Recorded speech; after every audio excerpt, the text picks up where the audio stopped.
Hey guys, welcome back to my channel. If you're new, hi, my name is Haley. I'm a cashless budgeter and caregiver who's working on her relationship with finances as well as working towards financial freedom. If that's something you're interested in watching, please leave a like, comment, subscribe down below, and let's get into the video. Hey guys, so I wanted to go ahead and sorry if my paper's blowing everywhere. I cannot turn the fan off. It is over 90 degrees outside and it is really hot and no wind in sight. So, I guess it finally stopped storming, so I guess there's a pro and con to that. Anyway, I wanted to review my first part-time budget with me of June and how a shift in the new hub I'm working in has kind of shifted my hours. You guys will probably see this note on the bottom. I had to write a note to remind myself. So I have what is called core hours at my part-time job. Core hours are the things that, or the work that basically I'm there every time I go. It's the same work that I end up doing. My core hours before moving to this new condensed hub space was around 6 hours. And being that I only go to work maybe 2 or 3 times a week, depending if I need to pick up a shift for someone or if they need someone to pick up a shift. And that was working for me, and that's how I budgeted my $250. That was based on 24 hours within a work pay period of core work, paid out every 2 weeks.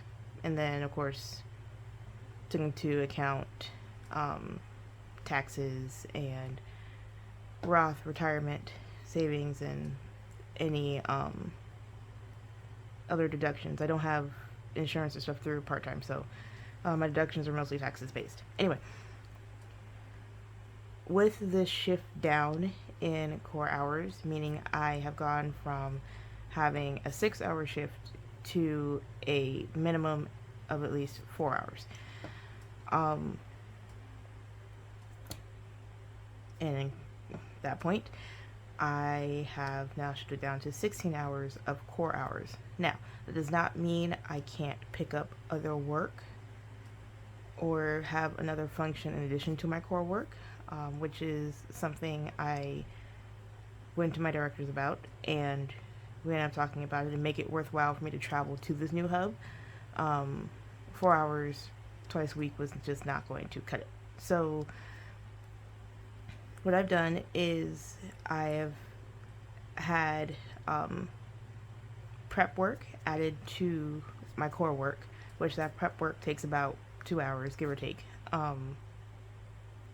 And that kind of pushes me back up to 6 hours. However, that prep work is not always going to be mandatory, nor am I going to count on it always being mandatory. There may be a day where there's enough people on shift to where they can do the prep work and I don't have to, or I don't need to help.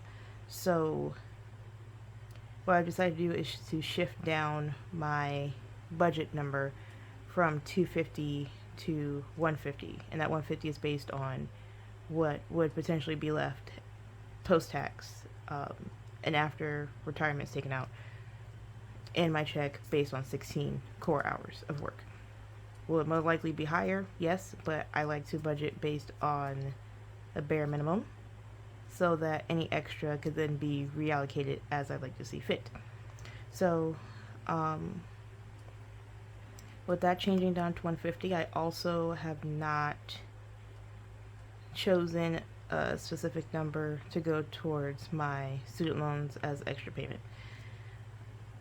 That was a hard decision because, as you guys know, I was very aggressive about, or I really got this job to serve as extra payments towards my student loans to get them done quicker. However, with this change in hours, on top of the fact that at my full-time job, it was a different department, but we're under the same department umbrella, there were more, I would call them minute layoffs, like more team-based layoffs. And even though my team was nowhere near that conversation, it still makes me uneasy. So one thing that I've decided to do is focus more on getting any, I guess, immediate debts out of the way using this part-time check. So thus far has been medical copays.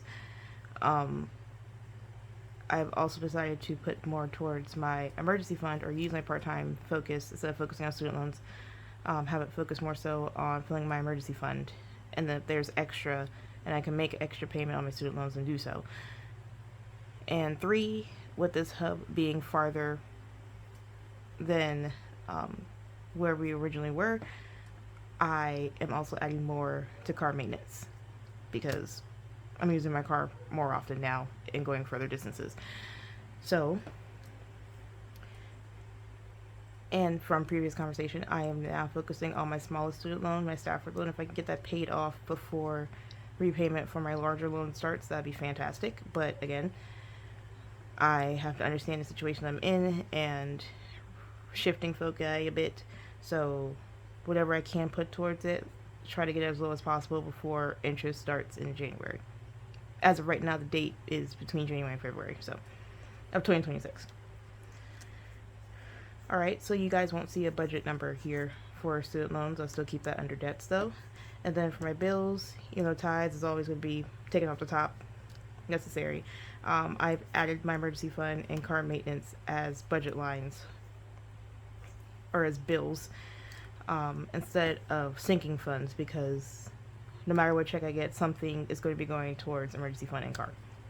That's no longer negotiable at this point. I'm still going to have remaining leftover change for gas, and I never really budget for that either because I don't know what that number is going to be, so that will remain blank. And then down here, let me make sure you guys can see first. Yeah, shifting that up. Okay, there you go. So, here in investments, I still have Roth amounts taken out of my check. However, you'll see future funds with the asterisks here. Now, I do not have my future funds in a high yield savings account anymore. I've decided that instead of having separate future envelopes, like maybe future new to me car, future home is still in my high yield savings, but any type of future investments, future cash for whatever may come up later on in life, and I could keep going to retirement if need be, or if I decide to retire early, and work towards that, which I'm not working towards that right now at all. I'm really working on trying to get debt free. Financial independence is a goal, but retiring early is not really on my radar right now, but it could be in the future. So what I decided to do is keep future funds as a goal, but I have turned this into a brokerage account instead of a high yield savings account. So I budgeted a minimum of at least $5. Can it be more? Absolutely. And that on a bi-weekly basis is just to get into fractional shares, see what kind of stocks are out there that I would have liked to basically introduce myself to. I don't have a minimum game plan or percentage I would like to put into my brokerage account yet. I will probably try to work that in when I get a consistent number as to what this bare minimum could be, because again, I just did it based on 4 core hours every time I work, or 4 days within a pay period, 16 hours within a pay period. Will this number work? I don't know. I just did the math based on the bare minimum. And again, things come up. Life happens. Right now is medical copays. They're just showing up. So I'm keeping this open, but at least have a minimum of $5, because I believe with the brokerage account I have, $5 is the minimum in fractional shares that can actually be traded. So minimum will be $5 per check. If it's higher, great. If not, then that's fine too. I'm not really focusing on it too much right now, and probably won't until my student loans are gone, but I at least wanted to get started. So since I've explained, oops, sorry, shaking you guys, I am just going to move this part down and fill it out later. But now that I've explained all of this and the changes within my part-time budgeting, I can go ahead and fill this out for my first check of June. So we still have more trainings to go. There are also some paid trainings I did during this pay period, so this is a slightly higher than what it would have been. So this pay period, so the end of May and some of June, ended up having a total of $496.94 come in. Bless you. My dog's in the corner. He sneezed. If you guys heard that. So I'm going to skip down to bills. My math was just off. Don't ask me how I did this. I don't know. My brain did not process any of that up there, apparently. So I put $47 into tithes. It should have been $50, but that's okay. I've put over multiple times during my budgeting videos for tithes, so it'll even itself up. Emergency fund, I decided to put in $50, and the reason for doing so will come up in a minute. And for car maintenance, I budgeted $30, but that went up to $50. Alright, and the reason why I had emergency fund at $50 is because I put the other $50 into care credit or my medical fund to pay for an upcoming copay, which I know is coming because I have an appointment. By the time you guys are seeing this, I probably would have just had my appointment the day before. So I put an extra $50 from my emergency fund into there because honestly, it would have gone there anyway. And I don't necessarily know what the copay is going to be yet, but just want to help buffer that a little bit. Alright, and then I also decided to finish one of my home challenges. It is a Life in Technicolor scratch off I got from Madeline Budgets. I'll make sure to leave her channel down in the description below. So that was not in my core budget either. But to finish that challenge, I needed $30 more, so I went ahead and took that $30 from this check as well. Alright, quick scoot down to investments. And at least for a start, again, I decided to put in my minimum of $5 for the fractional shares. For my Roth contribution, again, this is all after taxes, and my Roth contribution is $496. So my Roth contributions for this check was $35.60. Alright, and this $5 was also used to open my brokerage account and originally fund it. So it'll probably be more during my next check or in July, but for right now, that's just a start.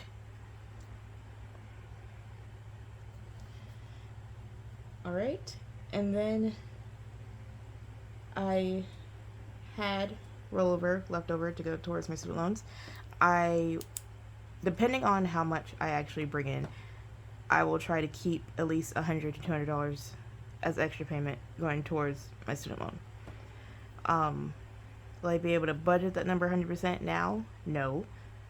But it's still a goal in the back of my mind, at least. If I can't, again, that's perfectly fine. But it'll still be a goal nonetheless. So I was able to put 200. And 200 will probably be a maximum, again, unless it's like an extreme increase of one of my checks, or I have a bunch of paid trainings to do, or someone or some people call out and I end up picking up more shifts. But just based on the distance to drive, it's probably not happening as much as it was. So most I probably put towards student loans is 200, maybe, from any given check right now. Alright, so just trust me on the math on this part. But once I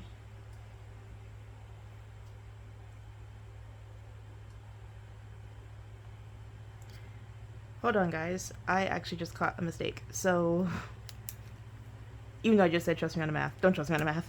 I actually put 100 here in care credit. Okay, back to the video. Okay, so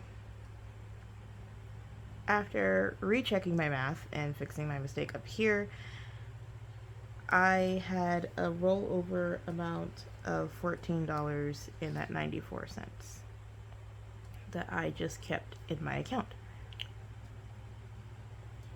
And that is basically all for this budget with me. I will probably stuff all of this off camera just because I don't know how long this video is going to be, for one. For two, I really just wanted to explain the new structure of my budget for at least June and adjusting it to my part-time.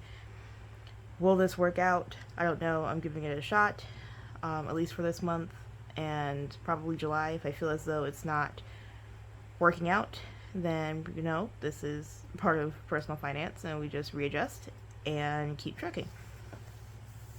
So I thank you guys for watching my little beautiful mess of a budget. If you made it this far in the video, please leave a clock in the comments down below and tell me how your budget is going. Did you have to make any changes for this quarter? Do you have any new line items you want to add, or did you simplify your envelopes and take some off? I'd love to hear any goals, wins, modifications, changes, improvements that you guys have made as well. Alright, I hope you guys have a blessed day, evening, night, wherever you are in the world, and hope to catch you guys next time. Bye guys.